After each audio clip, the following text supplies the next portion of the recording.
Adding a custom font to your Shopify store can enhance the overall aesthetic and user experience.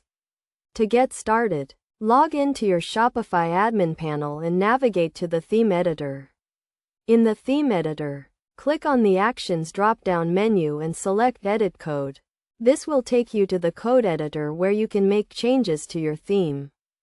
In the code editor, you will see a list of files and folders on the left side. Click on the Assets folder and then click on the Add a New Asset button. Select the font file you want to upload from your computer. Most fonts come in multiple file formats, so make sure to upload all the necessary files for your font to work correctly.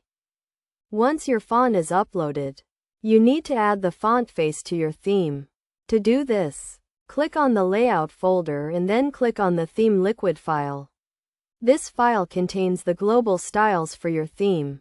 Add the font face code at the top of the file, specifying the font family and source. For example, if you uploaded a font called Custom Font, your code would look something like this. Font face followed by font family custom font and src URL assets custom font WAF format WAF.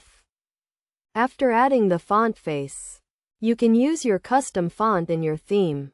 To do this, navigate to the Styles folder and click on the Theme CSS file. This file contains the global styles for your theme. Add the font family to the style that you want to apply the font to.